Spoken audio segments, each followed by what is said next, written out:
The NBA Gambling Podcast on the Sports Gambling Podcast Network is brought to you by Edge Boost. Edge Boost enables you to double your bet with no interest. Go to sportsgamblingpodcast.com/edge to get started today. We're also brought to you by Bird Dog Shorts. The world's greatest shorts are hooking you up with a free Yeti-style tumbler when you order over at birddogs.com/pool. That's birddogs.com/pool. Welcome, everyone, to the NBA Gambling Podcast, part of the Sports Gambling Podcast Network. It is Tuesday, June the 14th, or 13th, I'm 13th. Sorry.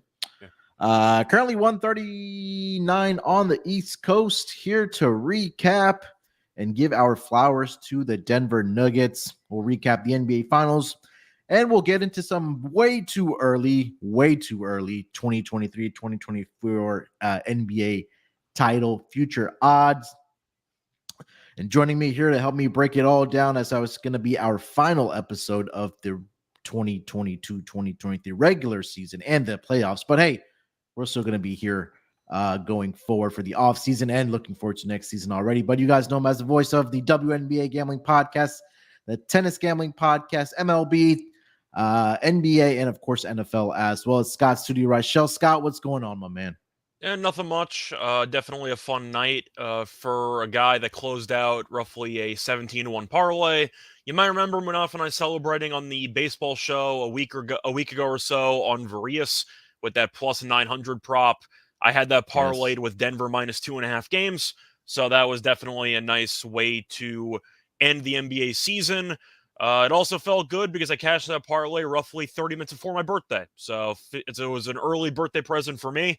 And yeah, I turned 26. So I've already passed my NBA prime. If I joined the league now, I'd be considered washed. But either way, nice to celebrate my birthday with a nice $1,000 win there for me. But besides that, though, congrats to Denver. I know Jokic is a bit annoyed that he won the title and can't go home. He's got to stick around for a parade. Sorry for him, but either way, nice for him to put his stamp on a great season and to cement himself as a top 20 player of all time already. Congrats to him and the rest of the Nuggets. And Jamal Murray, who's come back from a serious knee injury and now is an NBA champion. Well, first off, happy birthday to our very own Scott Reichel. I think you'll still be in your prime, Scott, if you were in the NBA right now. 26 is still young. 26. No, but most people enter the league at like 18, 19, so I'm cooked. Yeah, well, you would be entering your max contract right now. I'd be like the Brandon Whedon of the NBA. That would be my role at this point. And also joining us here to help us break it all down, the newest voice of the NBA pod, and you can find him also on the MLB Gambling Podcast. It's Lonte Smith. Lonte, how you feeling, my man? Man, feeling pretty good. I thought we were gonna get a game 6 until Miami blew it late in the game. Until the second half started, you know. Yeah, pretty much. That too. Well, yeah, man. But overall, man, doing pretty good. Glad to be with you guys to close out this season. Was a pretty good season for all of us, I'm pretty sure. So yeah, man, looking forward to talking some recap and some stuff looking forward. Yeah, so we'll just dive right into it, guys. Obviously, last night, the Denver Nuggets get the victory in Game 5 on their home floor, 94-89, I believe was the final score. Miami Heat do cover the 9-point spread. I think it closed around 8 points, if I'm not mistaken, last night. But Miami got off to a great start. They won the first quarter. Looked good in the first half, but it was a tale of two halves, especially for the Miami Heat and the Denver Nuggets as well. Miami, I believe, ended up scoring 30 some odd points, 35 points in the second half, 38, something like that.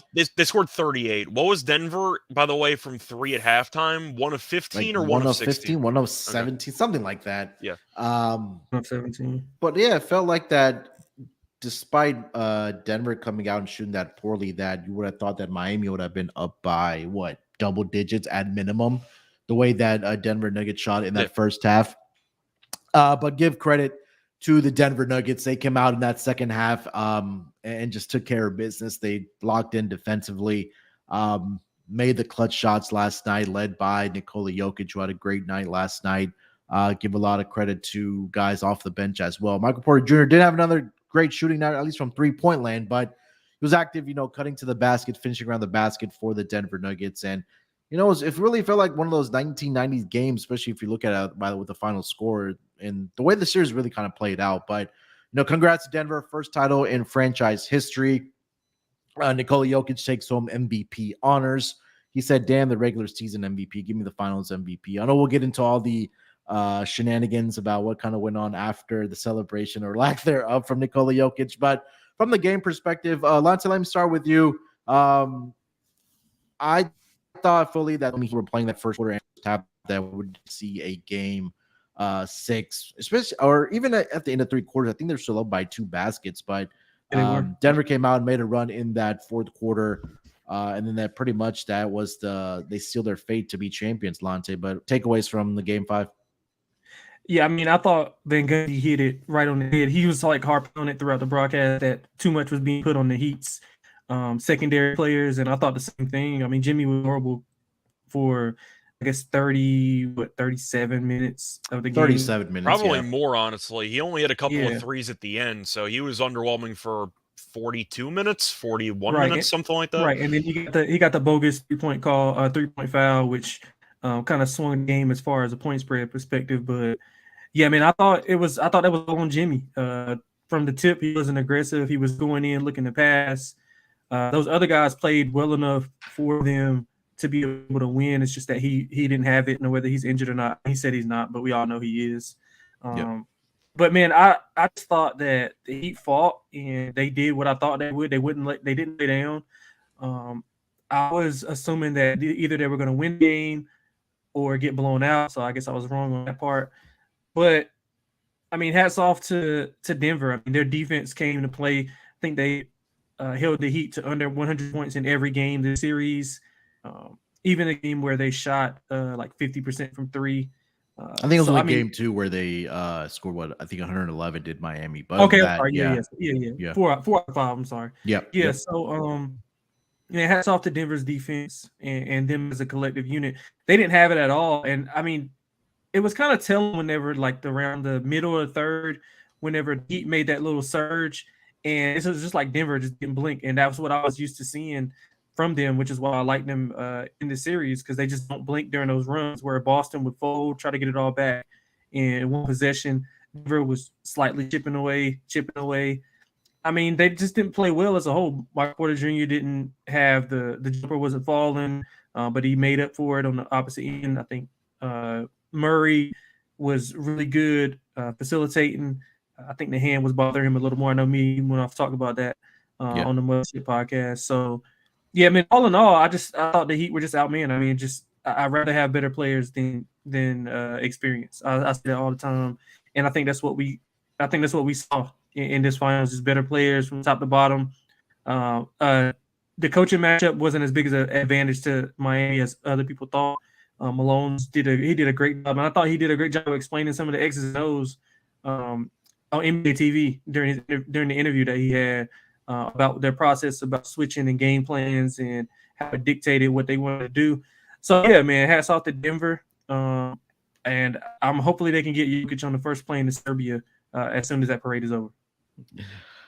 Yeah, it was just a huge discrepancy in talent, right? When you have a 2-time MVP on your team, Jamal Murray, despite the hand injury, was still able to find ways to be effective in the game. Whether he wasn't able to shoot the ball well over the last 2 games, but I think he was in double-digit assists, if I'm not mistaken, in all 5 games of the NBA Finals. Michael Porter Jr. just didn't have the greatest series, and that's okay. But you had other guys step up.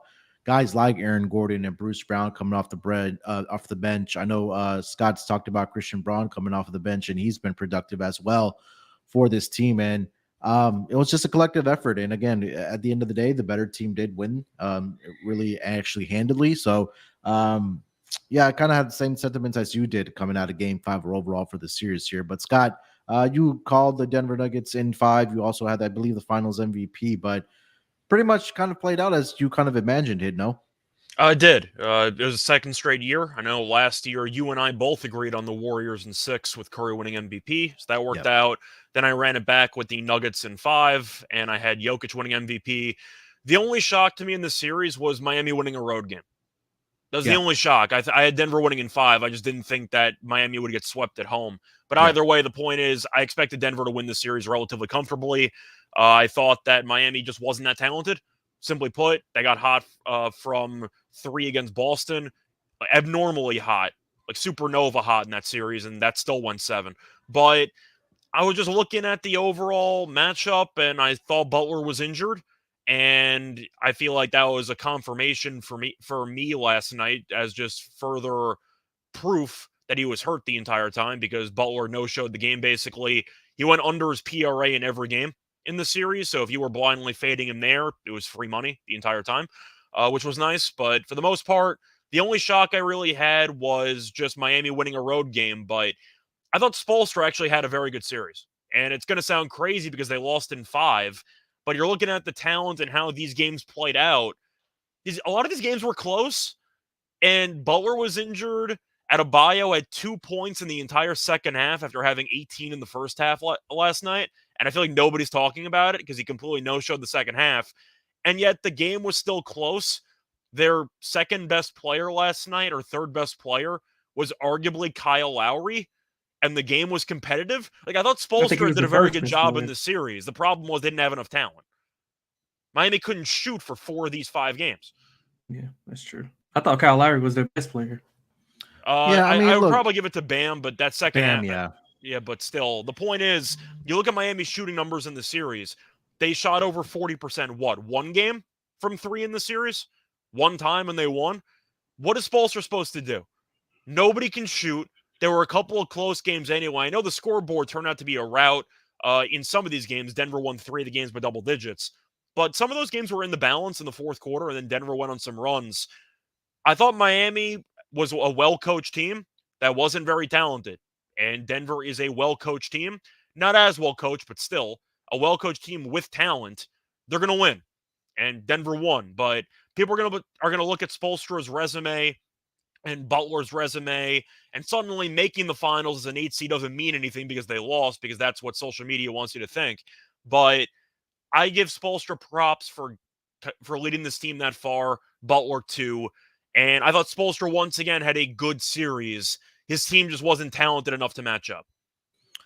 Yeah, and I think that if they add another star player, we could talk about that more in the offseason pods. But I agree. Are you saying it's time? It's time to add another player? It might be that time, and we'll see if there's any other star players available.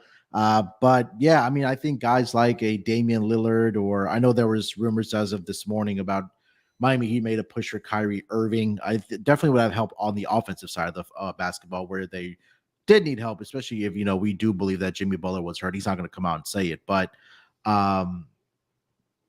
like you mentioned, it took Miami Heat to shoot an incredible percentage from 3-point land to beat Boston. And they were able to do it in one game where they did get the victory in game 2 over the Denver Nuggets. And I think we also give credit to the Denver Nuggets that they went in for the last 2 series and got victories in games 3 and 4 on the road. They did against the Lakers where they led to the sweep. They got it against the Miami Heat as well in games 3 and 4. They won their last 5 road games because they also beat Phoenix in game 6. Yeah, and I know a lot of people say that, the series doesn't start until a team wins a road game. But, I think this was just a complete performance by this Denver Nuggets team. I think we kind of saw this. I don't know, people that did bet on Denver to win this finals that kind of forecasted going back to last season where this team was, they won like 49 games, and that was without Jamal Murray and Michael Porter Jr. That was with Barton starting on their team. Yeah, Barton starting. There you go. So that kind of tells you where this team was. I mean, look, it was a great season for the Denver Nuggets. They finished as the number 1 seed. They made an incredible playoff run. They beat the Phoenix Suns. I know it was without Chris Paul in some of those games, but it took heroic efforts from Kevin Durant and Devin Booker to win a couple games there. And then go and beat LA. Not only beat LA, but you sweep LA and take care of business against the Miami Heat in 5 games. So, definitely give flowers to this Denver Nuggets team. Anything else to add as far as the series goes, guys? Lonte, anything else as far as the series? I know we can talk about some of the fun stuff about Nikola Jokic winning Finals MVP, and then some of the stuff that went on we saw on social media. Man, but I'm interested to see. I know we'll get to it in the offseason pod, but I'm interested to see what they do with those guys like Bruce Brown, KCP. I'm not sure if KCP's contract. I don't have the contracts in front of me, but I know Bruce Brown is probably going to be a hot commodity in the offseason. So I'm interested to see what they do with those guys. But yeah, man, I mean, hats off to Denver. They had a great season. The complement of players. Calvin Booth was talking about how he pieced the team together like an older team. He was talking to Isaiah Thomas, and he was like, he think that all championship teams, no matter the era, are pretty much mirrored the same, which is around their star player. So I mean, with Joker, I mean, anybody can. I won't say anybody, but it's easier for players to adapt to what they do than have them come in and play like a role that they're not used to. Like with Bruce Brown, he was harping on how it was easier for him to fit in because he could go and do what he wanted to do as far as his skill set, what favored his skill set. And I think that's a big. I think it's a big part of the culture. They were big on culture and how they liked one another and how they respected one another, how they wanted to win for the next person, no matter what was going on. So I thought that was really big as far as why they had so much success. It's just their overall likeliness of one another. Because, I mean, I don't think that's something that can be overlooked because you have to have that continuity and be able to play for the guy next to you, especially at this high of a level. So I credit them for that. And you got to credit that staff in the front office for being able to put those guys together and put a game plan for them to get their first championship. So it hats off to Denver for sure. Scott, any closing thoughts, at least on the series, before we talk about the Joker? Not really. Once again, I had Denver in 5, so I didn't really learn anything in this series. I guess the only question, it kind of transitions over to the offseason pod. Yeah. I'm really curious what Miami does. Yeah. Denver's built extremely well for the current changing landscape of the NBA salary cap with the apron system. So you're not going to be able to have that many big threes anymore. Like, that's not going to be a thing anymore because of the salary cap. Yeah. So Denver's built very well. And I also found it amusing they made a trade for a first-round draft pick in the middle of the draft to prepare, I guess, for their title defense, which I made a joke about, but in reality, that might have been what it was. The point is, just looking at how the Nuggets are structured, Jokic is the perfect teammate. He's a superstar, low maintenance, and he's a great team player. He's the most selfless player in the league, so you can get anybody that you want. Even free agents, veteran guys, they might ring chase with Denver because they're going to get theirs. If they want the ball, Jokic is going to find them. But Murray was healthy, which was big. Porter Jr. had a bad series, but he did get progressively more aggressive with going to the rim, which I appreciated. At least he tried to change up something that he was doing. Rebounding. Yeah, and rebounding, which I was going to say. He had a double-double, which was a good showing by him. But still, the point is the overall core, whether you lose KCP, whether you lose Bruce Brown, the general core is still intact, and that team's going to be a threat for a while since it's going to be difficult to build the big threes moving forward, etc. So I do like how Denver's built. The problem that I have right now, or the question that I have, is actually going to be Miami.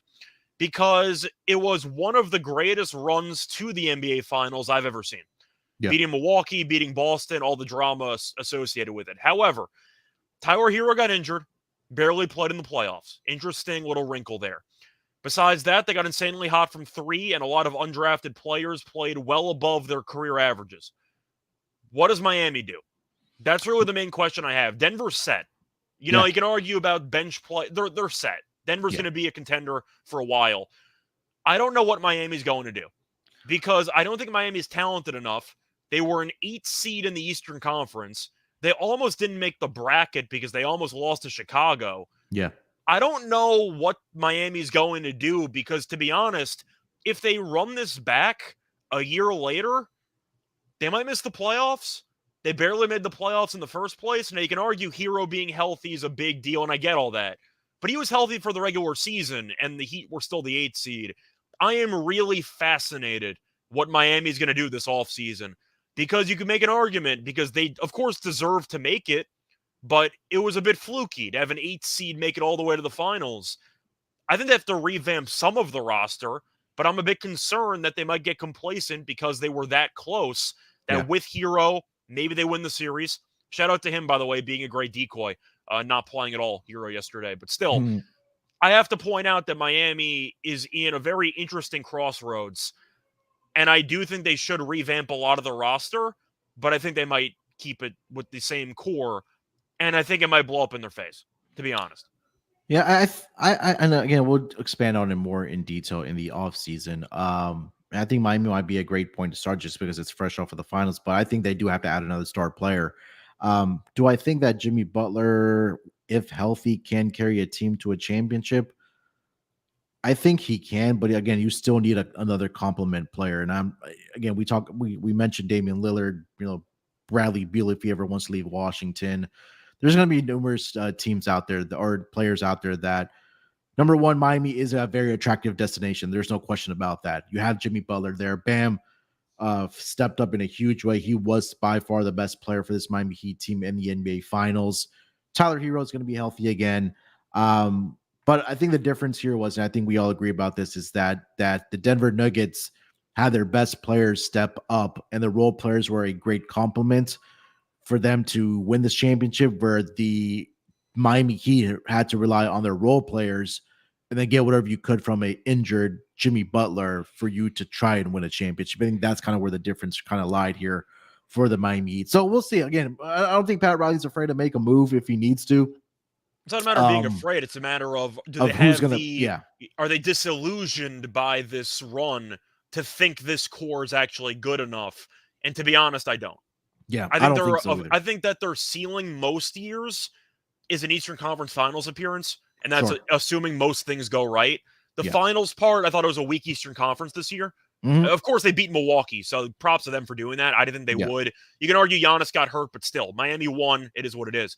Yeah. I do think, once again, though, when you're looking at how they were in the regular season, I know they flipped the switch, but when you have that many three-point shooters click at the same time, I feel like you can argue it's a bit flukish. And I think Miami's ceiling most years, in my opinion, with this core, is a second-round elimination. Yeah, I'm not sure if they realize that, though. Yeah. All right, before we talk about Nikola Jokic, the finals MVP, let me tell everyone about Edge Boost. I think this is a great time to talk about Edge Boost because we're going to be talking about 2023-2024 NBA title odd futures. And if you don't have the money right now to put down on some of those bets, well, that's where Edge Boost comes in. Edge Boost is the world's first bet now, pay later Visa card. Edge Boost offers currently up to $2,500 in betting advances, which can be an extremely valuable tool. Imagine what you can do with an increased bankroll. Like I mentioned, NBA title future odds for next season. It's about a year away. You don't want to tie up Edge for out. You can also get down on NFL futures. Don't use to create an awesome middle or even a hedge option. Edge Boost isn't some sleazy loan shark as they charge 0% interest. Do you know of a way you can access more money to place on your favorite bets without having to pay any interest? I don't. You don't have to hassle your friends, your family members just to kind of get that extra bankroll. No, Edge Boost is here. Be part of a responsible gambling plan that you can set up daily, weekly, or even monthly limits across all your betting accounts in one place. So support SGPN and grow your bankroll by going to sportsgamblingpodcast.com/edge to sign up. That's again, sportsgamblingpodcast.com/edge. Must be 21 years or older to use. If you have a problem gambling, call 1-800-GAMBLER. All right, guys, last night we saw the two-time MVP of the regular season win the finals MVP. And I don't think there was really a question about who was going to get it just because how great Nikola Jokic was, not only in the NBA finals, but also throughout the playoffs.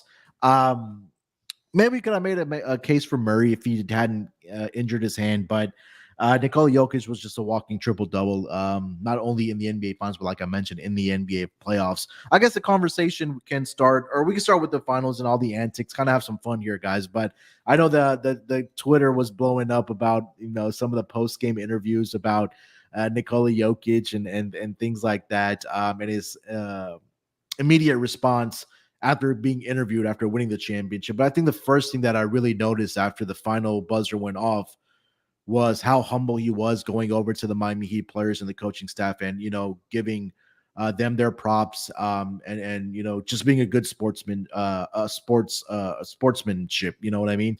And I know, Scott, you mentioned it as well, that he's probably one of the most selfless players in the entire league.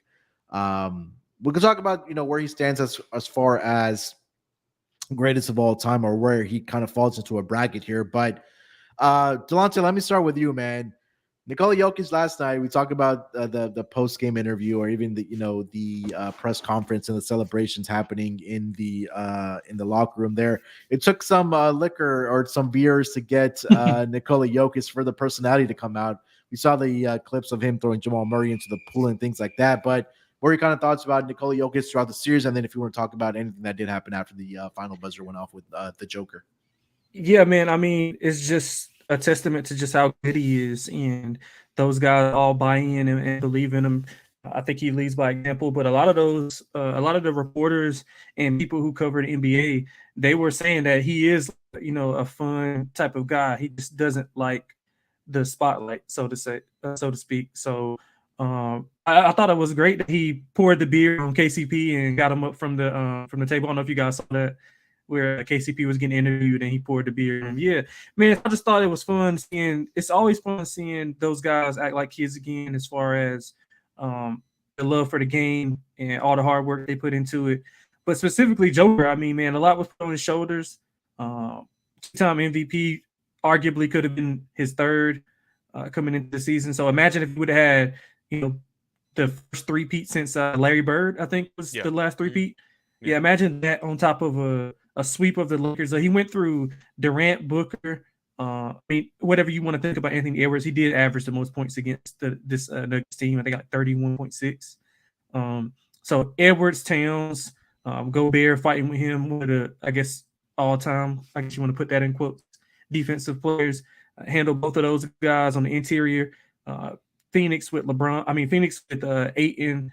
What was left of Ayton, Durant and Booker, and sweeping LeBron. Although it was not in his prime, but it's still LeBron and AD are still a force. He dominated Davis the entire series. Right. So I mean, man, a similar playoff run. I know a lot of people were comparing it to Dirk's playoff run. I don't think it's quite that good, because Dirk's second best player was probably Jason Terry. I would say in general Tyson Chandler, but offensively you can make an argument that it was maybe Chandler. Maybe. I really love that overall roster, though. I miss that Mavericks team. Yeah, and I think he went through. I think he beat Kobe right in 5, if I'm not mistaken. They swept him. That was the Bynum. That was the Bynum clothesline on Barea. Yes. Okay. Yeah. So yeah, man, he went through that, and then LeBron, Wade, and Bosh in their prime with Spoelstra, ironically. I don't know if you said it. They also beat KD and Westbrook in 5, I think. Yeah. No, I didn't. I forgot about that. Yeah. So yeah, man, I don't know. I mean, the all-time stuff is always out of hand after the finals. With I have people texting me, "Is Jamal Murray better than me?" And I'm like, "Come on, man, come on." But yeah, so it's always overblown. So give it a few to think about. But I mean, what Joker's done, it's not just his first time. It's his first time on the main stage. But people were getting introduced to him because they don't watch a lot of Nuggets basketball. But people like us and other fans, like guys in the chat or whatever, or it wasn't shocking to us that he played this well, because we've been seeing it for 2+ years. And even you could see the flashes even when he was with Nurkic, which is one of the reasons why they traded Nurkic when they were playing together. So yeah, man, I mean, hats off to him. I don't know about the all-time stuff. It's kind of still fresh for me, but just seeing him and his personality, I mean, he doesn't like he's trying too hard. It's just like he just doesn't like the spotlight. Very Tim Duncan-esque. If I had to compare it to anybody who I've seen, very Tim Duncan-esque. Always deflecting, glory and putting it on his teammates. So I respect that as as a guy who doesn't take all the credit. I give the credit to you and Munaf and Scott. So I'm a man of the people, just like Nikola Jokic. Scott, thoughts also on the humble. Joker? Also humble. Yeah. Overall, it was a great run. It was a very, very impressive finals run. Denver was the 1 seed. So they really were able to defend home court most of the time, and it seemed like they were really just comfortable throughout the entire playoffs. They lost 4 games in the entire playoffs. I feel like that's not being talked about. Like they dominated most of the way through. But the point is, when you're looking at the all-time status of Joker, he's top 20. Even if honestly he didn't have a ring, I would still probably put him top 20, because he's going to break every single center triple-double record and assist record and all this other stuff. And he probably has another MVP at some point in his back pocket. But he's an all-time great player. For the title run itself, it's up there. I would probably say that I'd compare it to Giannis's if I had to compare it to one. I know Sure. that Milwaukee had won a title with Kareem and with Oscar, but still, it was Denver's first ever championship. So it was historic in that sense. But I saw some similarities. You know, everyone knew how good Giannis was and how good Joker was, but maybe you didn't go out of your way to watch Milwaukee play basketball and you didn't go out of your way to watch Denver play basketball. And then you turn it on and go, well, this guy's really good. It's like, well, he's a 2-time MVP, so he better be pretty good at basketball. Yeah. But yeah, Joker is a phenomenal player. He's a joy to watch. And I feel like a lot of people went into the series expecting very low rating series, and that was what happened. Most people did not watch, at least compared to most years. And I can truly say, with regard to that, I don't care because I had a good time. I got to watch Joker play the entire playoffs, and as a basketball fan and purist, I thought it was a very enjoyable experience. And as for all-time playoff runs, it is a very good one. The Dirk one is going to be close. Joker's going to pass him in every stat, but it's more just based on narrative and beating an unbeatable opponent with LeBron and Wade and Bosh. I think Dirk's going to be above his, for example. The best title run or best season of all time is Hakeem in 94. Hakeem won every single award there was to win. I mean, I can't go against that one. That is going to be basically an impossible title run to beat. I know MJ also had a couple in there, first team all defense thrown in there, but I believe Hakeem won the title in 94, winning MVP, defensive player, and he also was the only all-star on his entire team. And I think Joker was the same this year, though, because I don't think Murray made the all-star team. But no, I don't think so. I don't have it in front of me, but didn't Hakeem win like MVP, Finals MVP, Defensive Player of the Year? He won every award there was to win. Like, I think that is the greatest season if I had to go based on accolades. But who cares? Like, that doesn't matter. People start comparing it to historic. It doesn't matter. The point is live in the now. Joker is the king of the league, and Denver officially has a championship. And yeah, I hope everyone's safe out there. I know that there were some issues, either with cars being flipped over, rioting, or maybe even a mass shooting thrown in there, which was unfortunate to read about. But still, congratulations to the Nuggets. Congratulations to Jokic. Congratulations to Murray and Porter having to overcome injuries and to become NBA champions. Yeah, look, man, if you're an NBA fan or a casual NBA fan, you really appreciate what Jokic has been able to do on a nightly basis for this Denver Nuggets team. He doesn't take nights off unless he's truly injured. And I think that's something to really appreciate about the Joker.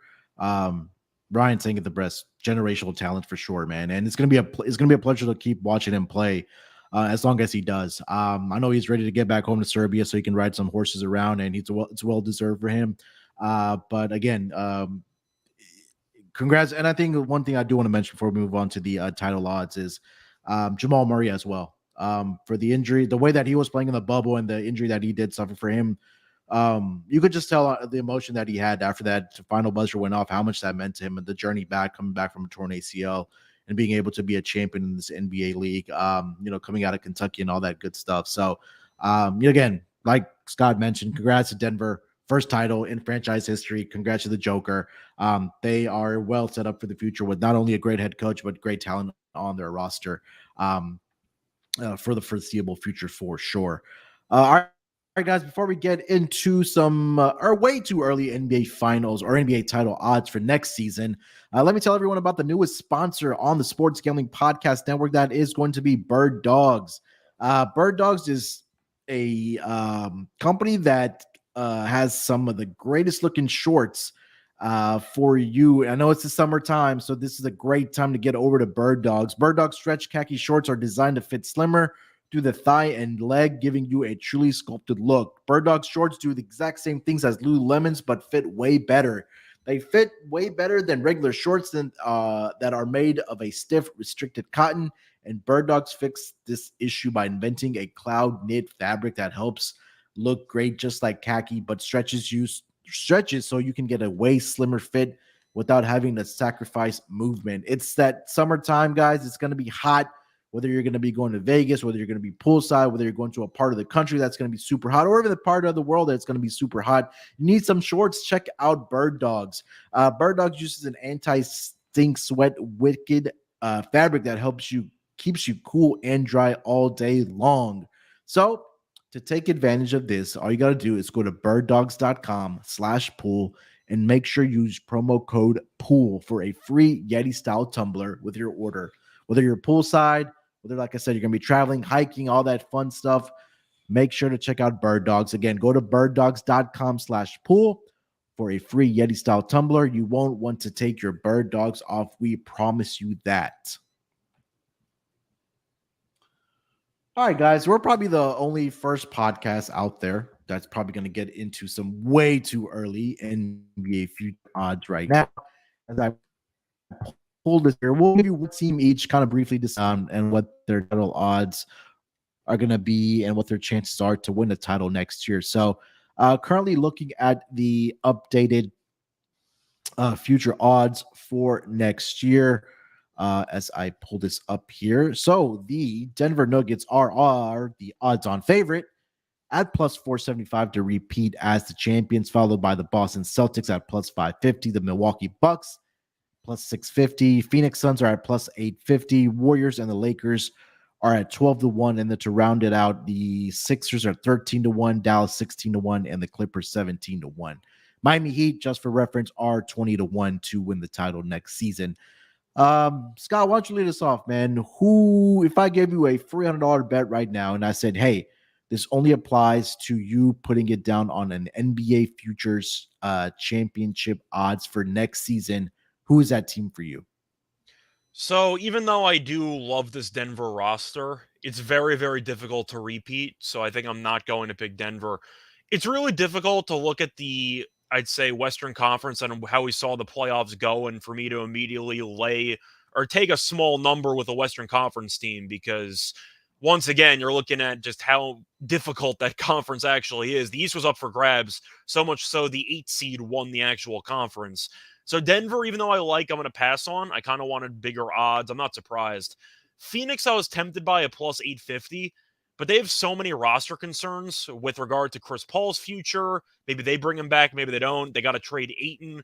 But with the salary cap changing, Phoenix is kind of screwed, to be honest. Like, they have to revamp the entire supporting cast, and I'm not sure what they can actually do to immediately become contenders in that aspect. So I think I'm going to pass on Phoenix as well. No chance I take Philly. So I think I'm going to stay relatively short, but I am going to go with a team that I think has a great chance to actually make it back. I'm going to go with Milwaukee. I don't know, what were the odds you said on Milwaukee? Plus 650. Yeah, I'll go with Milwaukee at plus 650. Simply put, I think that there's going to be I don't want to use the chip on their shoulder excuse, but I do think losing to the 8 seed in the first round is definitely what you look for when it comes to looking for a team that should be really good and should be extremely motivated after an embarrassing showing the year prior. It's not the same thing as Virginia losing to a 16 seed and then winning the title, but it's the same argument. They're going to be hungry. They're going to be ready to go. And Milwaukee's still a good team. The issue I had with the Bucks was Budenholzer. I just think that he's a coach that has a history of choking. And I thought that the one title they did win involved a lot of injury luck and Durant's shoe size being a bit too big. So I think that once again, Milwaukee was a bit fortunate to win their title. But in general, the core is still there. Middleton, I'm not sure what they're going to do with, but maybe they can move on from him because you can't trust him health-wise. Drew Holiday's still good. I know that Butler torched him, but it is what it is. And Giannis is still a top 3 player in the league. People are going to forget about how good Giannis is because Joker now is the best player in the league. But still, the point is Milwaukee has the foundation to be a really, really good playoff team in a pretty weak overall conference. Do they need to make some moves? Sure. There's a long offseason to go, but you're looking at the actual roster and how the team is made up. They check a lot of boxes. And with them changing the current salary cap format, looking at how teams are going to build their roster, if they can move Middleton and find a cheaper option but keep some similar scoring punch, I do think this team is good enough to be a serious threat or at least be favored to win the Eastern Conference. I will never pick Boston with Tatum, Brown, and Mazzulla coming back. I'm not picking Boston. I can't do it. I think Mazzulla's an abysmal coach, and I don't trust Tatum and Brown as a duo to actually win a title. If I had to pick one odd to look at, it would be Milwaukee at 650. I feel like people are going to be low on them because of what happened in that Miami series. Too low on them. I'll take the value. Because when you get to the playoffs next year, assuming that Giannis is healthy and everyone's healthy, Milwaukee's going to be a lot lower than plus 650. I'll take the Bucks plus 650 right now.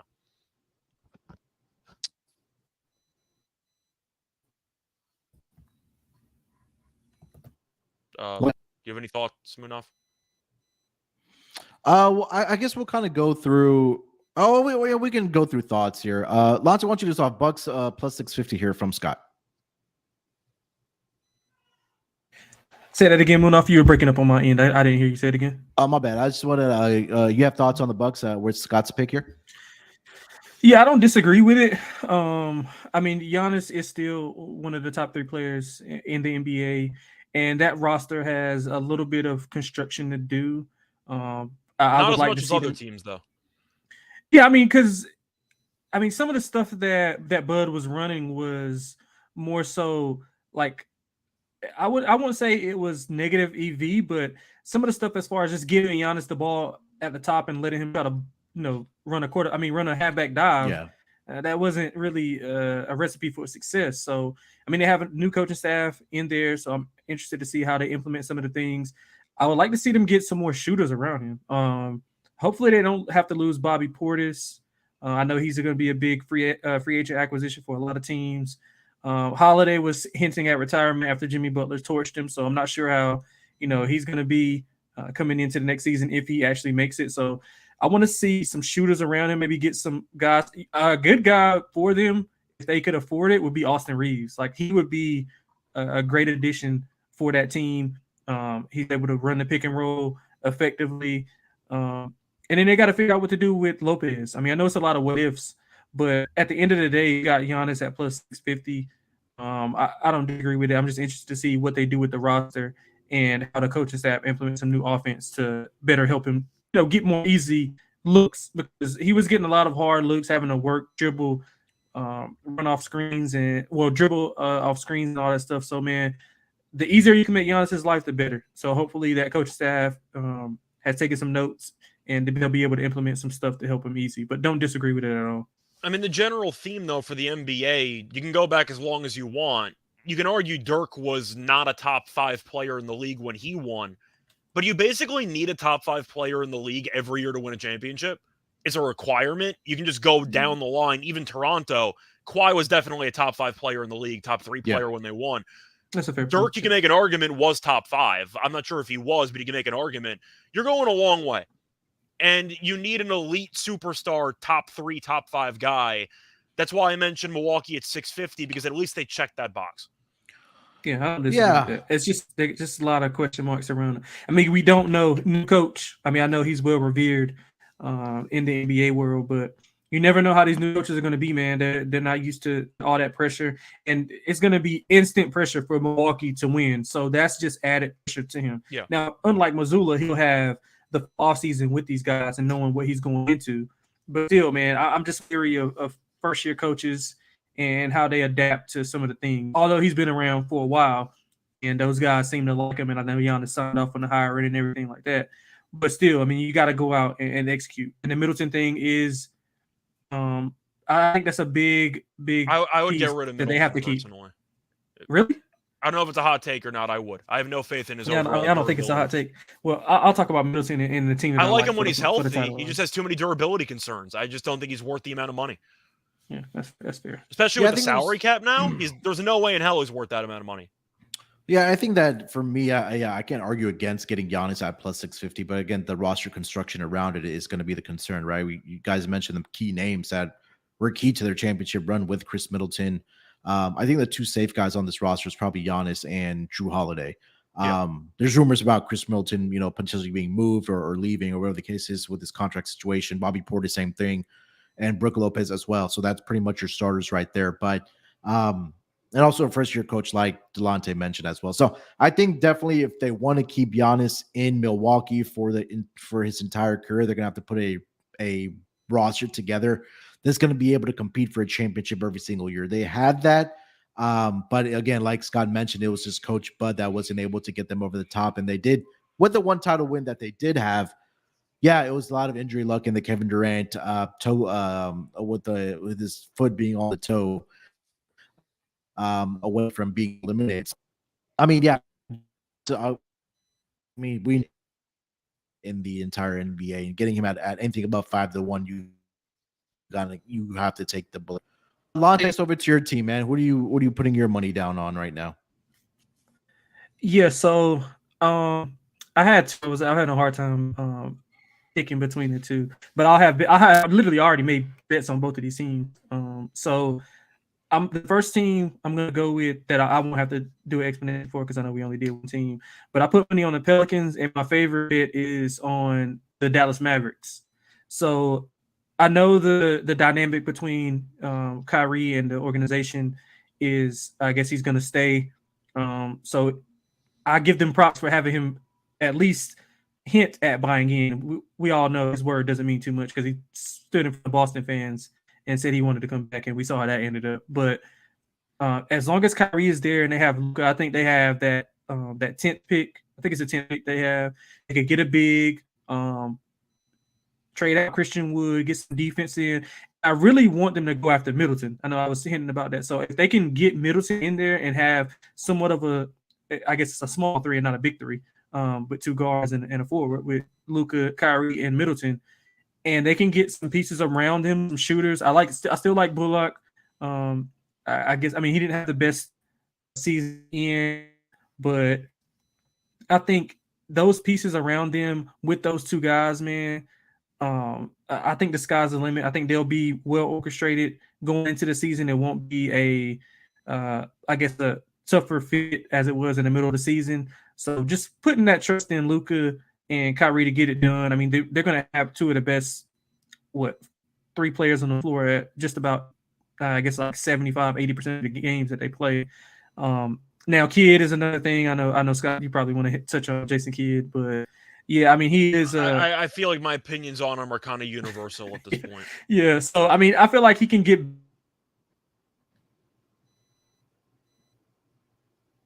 I don't know what's happening right now. We're getting technical difficulties. Maybe. Can you hear me? Know. Yeah, I can hear you, but you're not on screen. Okay. There you go. Okay. In a second. What is happening? Let's try this one. No, that doesn't work. What's the usual one that we use?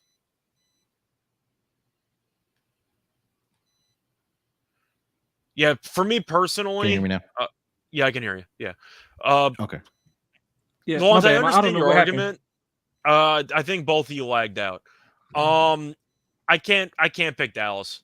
I understand the argument is with the talent they have, with Luka being a top 5 player in the league, checking that box, and with Kyrie being. First of all, I'd rather wait to see if Kyrie actually stays with the team before I place any money on Dallas. Second of all, they can't guard anybody. I mean, if we're talking about teams that need serious roster construction, I don't know what the hell Dallas is doing with their roster on this team. You mentioned Middleton maybe, once again with the salary cap. I'm not sure what they can do. If I'm Milwaukee and I get offered like Tim Hardaway Jr. and Josh Green for Middleton, I'm taking that in a heartbeat. Like, I don't care. I'd rather have those two guys than Middleton and his current contract. Yeah. I can't trust Dallas's defense. They have no size in the interior. I'm not a fan of Kidd as a coach. I do like your other long shot, though, which I was tempted by. But the issue, of course, is Zion's health. New Orleans is a lot of fun if Zion's healthy, as like the ultimate what-if situation. Right. I can get behind that one, but Dallas, I got to pass. And I mean, I don't know if you saw, but it's reported that Shams was saying that they're looking to move up to get Scoot. So they're probably going to be looking to dangle some I love those Scoot younger too. guys. Scoot's one of my favorite prospects in the upcoming draft, so. What I guess they mentioned that they aren't out of the realm of offering Zion up to go to Charlotte. I mean, I'm trying to think of Charlotte's legacy because you went from the Gordon Hayward contract, you went from the Batum contract to the Gordon Hayward contract, and now you kind of need another bloated contract to take on. So yeah, injured Zion, that sounds perfect. Sounds perfect for him. I mean, I saw him I mean, he can probably get some escorts for a little lower in North Carolina. I mean, that I know about anything about that, but I got friends, Are you sure? Yeah. So if you don't know anything about that? yeah, man, I don't. According to his sources, Yeah, according to some people I know, okay. The escorts are a little less expensive down in North Carolina than they are in New Orleans. So, Yeah, that's a plus for him. Yeah, I think I can get behind the Pelicans more than the Mavericks for everything that Scott mentioned, right? Like, we don't know what's going to happen with Kyrie. I personally feel like that Kyrie's not going to be in Dallas. Dang, for real? It all That's what comes I down to personally how think. Kyrie feels when he wakes up one morning. That's the Yeah. problem. He's the ultimate Yeah, wild card. I mean, yeah, I'm not big on. My thing is, here's my main issue. I don't know if I got to this before I lagged out, but my main thing is I think that they're gonna do a good job of roster construction. I mean, with that pick, I think they'll probably take in like somebody like Lively, who can be a defensive presence, somewhat similar to what Walker Kessler was in Utah. I mean, he's not gonna be asked to score. He can just go out, defend, rebound, block shots, and maybe get another few pieces on the some lower end guys that can fit in. I mean, in the playoff series, we saw it in the bubble. Like, Luka can literally will you to, a round or two. And then if you have Kyrie there also, and I mean, I'm not counting on Middleton. I'm trying to just go as constructed and not go outside of the box. But I feel like in the playoff setting, I mean, how many teams do we think that Luka can't beat in the West outside of, Denver? I think that in a playoff series, he's good to beat any other team outside of Denver. That's just how I feel about it. I think if Kyrie even does return to Dallas, Jason Kidd is going to do I trust Jason Kidd to figure out an offensive game plan where it's not Luka and Kyrie taking your turn, my turn? Like, Yeah, I don't have faith in Jason Kidd doing that. And the defense is screwed either way because neither guy can guard anybody. Yeah, exactly. So, but the Pelicans are intriguing. I really did like the Pelicans. I think we talked about them not this season, but the previous season. We were doing the pod that that they kind of checked all three boxes for me. And again, like we mentioned, like the health, all the off-court stuff that's going on with Zion, that's not something that we don't want to get into right now. But a healthy Zion, I think that really would have put this Pelicans team to at least reaching the Western Conference Finals. I don't think that's a hot take just because of the talent that they do have. I think they're a more complete team with Zion, where they have, perimeter scorers. You have a veteran guy in CJ McCollum, where you don't have to rely on him to go out and score 20 points now for you, where Zion and BI can do that for you. You have defensive guys who have length on this team as well. So I can definitely get behind the Pelicans. It's such a massive what if, but Zion, when healthy, is a top 10 player in the league. And I know that maybe you ultra load manage, you play him 20 games in the regular season and you just hope he stays healthy for the playoffs. But that team checks a lot of boxes. I love their roster. It's why I was on Willie Green to win Coach of the Year, which blew up in my face. But the argument was, if things go well, this team can win 50-plus games easily. Yeah, but to be honest, I'm kind of tired of waiting on Zion to stay healthy, and I've kind of just had enough of the whole drama. I like the argument for the upside, but I need to see it, actually. I love Zion as a player, but I just can't. Yeah, I think for me, it was another two Western Conference teams, and I don't think at the odds that is at right now with the Lakers at 12-1 that I want to get behind that number. I saw 15. Just because, around 15 to 16-1, I would definitely buy in, because I do know that they are going to make a run at some type of star player to come in that backcourt with Anthony Davis and LeBron. The question, obviously, with both of those players is always health. We saw that throughout the season, especially the latter part of the season and in the playoffs as well, right? Again, give credit to the way Austin Reeves played. I don't know if they're going to be able to retain him just because of the way he did flourish this season for this Lakers team. He was pivotal in some of the success that they did have in the playoffs, but eventually getting swept by the Denver Nuggets. Do they get Kyrie? Do they get another player in there? Is it going to be Chris Paul going to LA? There's a lot of question marks. But for me, I think it is Phoenix Suns. I think at plus 850, when your cornerstones are Kevin Durant and they are Devin Booker, if they find a way to get Chris Paul back, where you don't have to rely on him to be a guy out there for 30 to 35 minutes, that you're able to go out and get another point guard, and just let Devin Booker and Kevin Durant do the scoring. The question then becomes is filling out the rest of the roster around them, because it was just abysmal. Isn't everybody else a free agent? Like 90% so I think the rosters are free agent. And I think that with the front office that they do have with a new owner, that they're going to go out and make those proper moves, especially with a new head coach there as well. So for me, I think that Phoenix at plus 850, when you do have Devin Booker, you have Kevin Durant, two guys that have finals experience. Obviously, Kevin Durant has won titles with the Golden State Warriors, but We saw what Devin Booker was able to do and how efficient he was. It was just that they didn't have enough role players for them to kind of put them over the top. And again, the conversation with DeAndre Ayton, do they eventually now do trade him, whether that's to Indiana and They add, better I don't know what the hell they're waiting for at this point. Yeah. So I think that if they go back to the beginning of this season and say, hey, we'll give you Miles Turner, we'll give you Buddy Hield, and kind of figure out the salaries at that point, I think they do that in a heartbeat. So for me, Phoenix at plus 850 with a new head coach, new owner. You have Kevin Durant, you have Devin Booker. We'll figure out. We'll see what happened with the Chris Paul situation, but I think they're going to be able to fill this roster out nicely. I don't give guys. I know Scott, you were on the fence about the Phoenix Suns at plus 850, but I think that at plus 850, if you're able to shop around, maybe find 9-1 or 10-1, I think that's some pretty good value for this team that does have a Devin Booker and Kevin Durant. Yeah, for the record, Phoenix was my runner-up choice for this exercise. So I wasn't fully anti-Phoenix. What scared me off in the end was just the amount of bodies they need to replace on the bench and figuring out what to do with Ayton. So Phoenix was my initial option, and I thought about it more.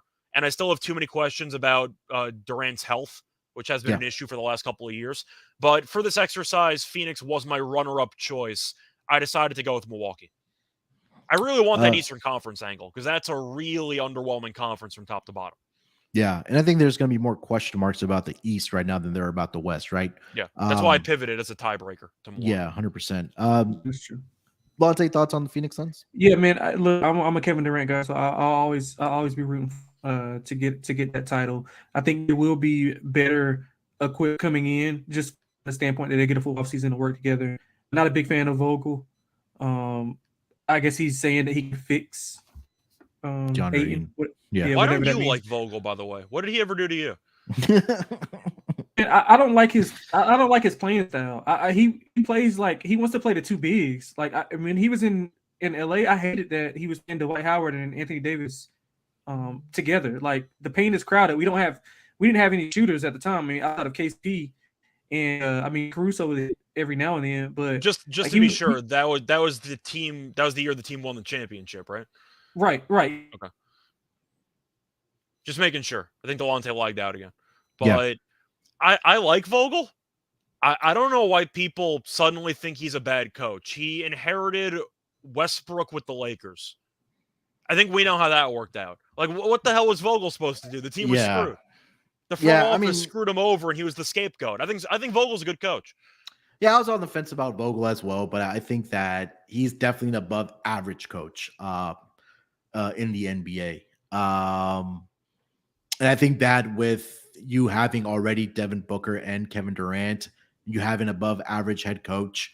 I think they're going to be fine. And again, it's going to be curious to see. I think we say this every single year. I think in the NBA that the offseason is going to be so interesting. It's going to be so fun that we say that every this one's going to be it's going to involve a bunch of trades, but the free agent pool this offseason is historically bad for the last couple of years. I think a lot of teams will be making moves like signing trades and different stuff like that. They're going to find a way to go to find some loopholes in that new agreement that they haven't agreed on, but the terms are already out there, which is kind of odd. But sorry, but I don't know. Frank Vogel, I guess, cut me off whenever I was explaining why I like him. We were disagreeing with you because we think that he's fine as a coach. I understand your argument about going big with two centers, but then again, AD was really anti-playing center for a large portion of his career, and I feel like that definitely played a factor in it.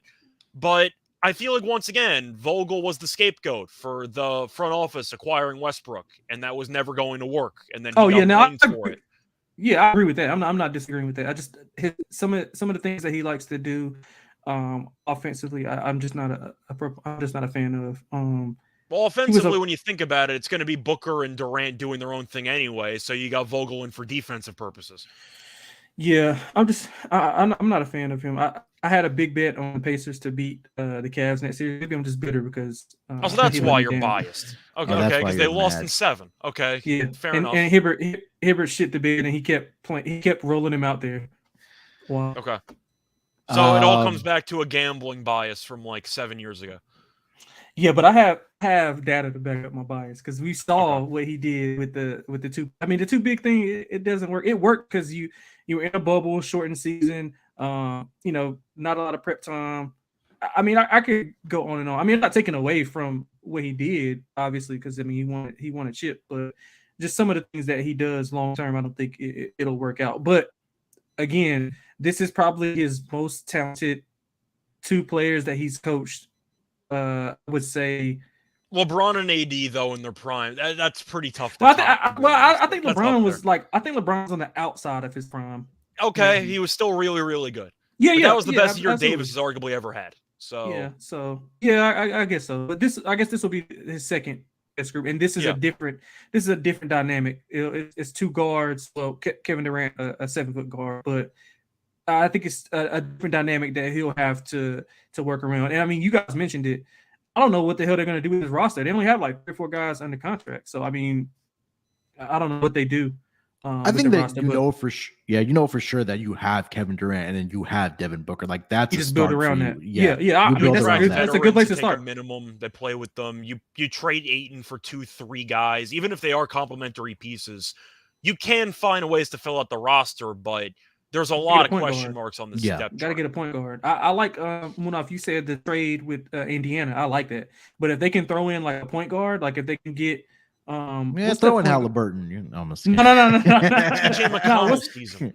Yeah. I like McConnell. Or if they can get a guy like Trey Jones. That'd be a nice pickup. Yeah, like just somebody that can, just set the table for Booker and Durant. Just need somebody to run the offense. Like you don't need them to score. That's it. Yeah, that's it. That's all you need to do. 100%. Guys, look, this is a fun conversation. Always talking about teams in the offseason. I know it's already day one after the NBA finals are over, but what we're going to do for the next week, I know the draft is on June 22nd. We'll do some draft pods. We'll talk about the NBA draft and prop bets there as well. Maybe something this week and next week for sure, as we start getting more information about these players, and then we'll get into offseason stuff. Well, I think we'll do division recaps, and then we'll talk about more of the conversations that we were talking about here with how teams need to improve their rosters if they want to have a chance to not only make the playoffs, but also win an NBA championship for the next season, for the 2023-2024 season. Last pod of the 2022-2023 season. It's been one hell of a season. Lonte, any final thoughts, my man, before we wrap it up for this last season? Nah, man. It was great breaking down these games every day with you guys. I know real right here, but whenever he hears this, I mean, pleasure with being with all 3 of you guys. I know this is not a good, but I'm not gonna pull a Shannon Sharp and start crying like I'm going somewhere else. But just great to be with you guys, man. Gaining knowledge and you guys' brains on different things. Great first, I guess, year for me to be with you guys. So thankful for that, and man, looking forward to the off season. I'm like heavy on the draft stuff, so I'm already 75% done with a lot of draft stuff, still get more information. So I'll be tweeting out stuff and putting out a few articles on draft stuff. Man, so I look forward to the offseason stuff that we'll be doing. I might be in Vegas for summer league also, so we'll have boots on the ground there. Yeah. Nice. Scott, anything else, my man? Not really. Looking forward to the draft coverage. I can truly say I've covered basically no prospects besides Wemby and besides Scoot. I heard the Thompson twins are supposed to be good. One of them might have a hitch in his shot, but still, I heard they're supposed to be pretty good. Besides that, though, I'm looking forward to those podcasts in the past. I've done pretty well with drafts, just reading through the tea leaves, and trying to find out what teams are expected to do. Once again, just a tip for the draft. It's not about what you think is going to happen. It's about what you think the teams are going to do. That's the only thing that matters. So just keep that in mind. Try to separate your own opinions on prospects. It's what teams are going to do. For example, Charlotte, I would take Henderson in a heartbeat. I think they're going to take Miller, and I think they're going to regret it. So that's how I'm looking at it. But either way, find me on Twitter at Reichel Radio. Find me on a lot of other shows. But yeah, for the most part, it was a fun year, and I'm looking forward to next year. Yeah, I mean, look, our pod has been growing year over year. Man, we couldn't do it without, number one, our listeners and our fans that listen to the pod, whether they join us live daily or whether they listen whenever they can, whether they're at work, driving into work, driving home from work, working out, whatever the case might be. We truly appreciate every single one of you guys that listens to us, leaves us reading and reviews, and the guys that do join us daily during the regular season. in the comment section on YouTube. I think this has been our second or third full season doing this pod.